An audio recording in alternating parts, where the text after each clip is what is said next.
തൊടുപുഴ കാർഡ്സിൽ വിത്തുമേള മഹോത്സവം നടക്കേണ്ടെന്ന് പറഞ്ഞിട്ടാണ് ഞങ്ങൾ രാത്രി കയറി ചെല്ലുന്നത്. നല്ല അടിപൊളിയുള്ള അറേഞ്ച്മെൻറ്റ്സും ലൈറ്റിംഗ് ഒക്കെ ആട്ടോ. കയറി ചെല്ലുമ്പോൾ തന്നെ നല്ല വൈബൊക്കെ ആയിരുന്നു. പക്ഷേ ചെന്നത് കുറച്ച് താമസിച്ച് പോയി. പരിപാടികളൊക്കെ ക്ലോസ് ചെയ്തായിരുന്നു. അവിടെ ചിൽഡ്രൻസ് പാർക്കൊക്കെ ഇങ്ങനെ അലങ്കരിച്ച് വെച്ചിട്ടുണ്ട്. പിള്ളേരൊക്കെ ഒരുപാട് കയറി ഇറങ്ങുന്ന പാർക്കാണത്. എങ്കിലും കാണാൻ വന്ന സംഭവം കാണാൻ പറ്റിയില്ല. എങ്കിലും നല്ലൊരു ഫുഡ് അടിച്ചേക്കാമെന്ന് വിചാരിച്ച് നോക്കിയപ്പോഴാണ് വില്ലേജ് സ്ക്വയറിൽ അടിപൊളി ഒരു കട കണ്ടത്. വേറൊന്നുമല്ല, കപ്പ ചക്ക കട. ഈ കപ്പ ചക്ക കട എന്ന് പറയുന്നത് അത്യാവശ്യം പറഞ്ഞു കേട്ടിട്ടുണ്ട്, നല്ല ഫേമസ് ആണ്. ഇവിടെ കയറാൻ പറ്റിയിട്ടില്ല. ഈ കട നിങ്ങൾ മെജോറിറ്റി ആൾക്കാരും പോയിട്ടുണ്ടാവും. തൊഴിലുകാർക്കൊക്കെ ഫെമിലിയർ ആയിട്ടുള്ള കടയാണ്. ഇവിടെ വെറൈറ്റി ആയിട്ടുള്ള ഒരുപാട് ഡിഷസ് കിട്ടും. മുയൽ roast, beef roast, pork, chicken, കാട, കപ്പ. ഞങ്ങൾ ചെന്ന സമയം ഇതുമായതുകൊണ്ടും വലിയ തിരക്കൊന്നും ഉണ്ടായിരുന്നില്ല. നല്ല ആംബിയൻസ് ആണ് അവിടെ ഇരുന്ന് കഴിക്കാനൊക്കെ. ചെറിയ സ്പേസ് ആണെങ്കിലും എന്താ പറയണേ, ഫുഡൊക്കെ പെട്ടെന്ന് സെർവ് ചെയ്ത് കിട്ടും കേട്ടോ.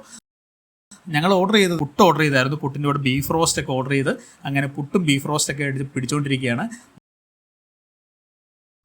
അതിൻ്റെ കൂടെ പോർക്കിൻ്റെ റിബ്സൊക്കെ ഓർഡർ ചെയ്തായിരുന്നു. അതെങ്ങനെയുണ്ടാകുന്ന ചുമ്മാ ഒന്ന് പരീക്ഷ നോക്കാമെന്ന് വിചാരിച്ചു. അപ്പോൾ ഇങ്ങനെ ഫുഡൊക്കെ കഴിച്ച് നല്ല അടിപൊളി ഫുഡ് കേട്ടോ, പറയാതിരിക്കാൻ പറ്റില്ല. നല്ല സ്പൈസി ആയിട്ടുള്ള കാര്യങ്ങളൊക്കെയാണ്. ഇവിടെ വെറൈറ്റി ആയിട്ട് ഒരുപാട് ഡിഷസ് ഉണ്ട്. മോയിൽ റോസ്റ്റൊക്കെ വളരെ ഫേമസ് ആണ്. പിന്നെ കപ്പ ബിരിയാണി ഐറ്റംസ് ഉണ്ട്, ഓംലേറ്റ് ഉണ്ട്, അപ്പമുണ്ട്, അങ്ങനെ നോർമലി വരുന്ന എല്ലാ ഐറ്റംസും ഉണ്ട്. ഇപ്പോൾ ഇവിടെ ഡിഷസ് കാണിച്ചിരിക്കുന്ന ഫോട്ടോ മാത്രമല്ല, ഇവിടെയുള്ള ഡിഷസിലുള്ള ഫോട്ടോയിലുള്ള എല്ലാ ഐറ്റംസും നമുക്കിവിടെ കിട്ടുന്ന ഐറ്റംസ് തന്നെയാണ്. അപ്പോൾ തൊടുപുഴ നാലൂരിപ്പാതയുള്ള കാർഡ്സിലേക്ക് വരുന്നവർ ഈ കപ്പ ചക്ക സ്പോട്ടൊന്ന് നോട്ടോട്ട് വെച്ചോ. അടിപൊളി സ്പോട്ടാണ്. Okay, by.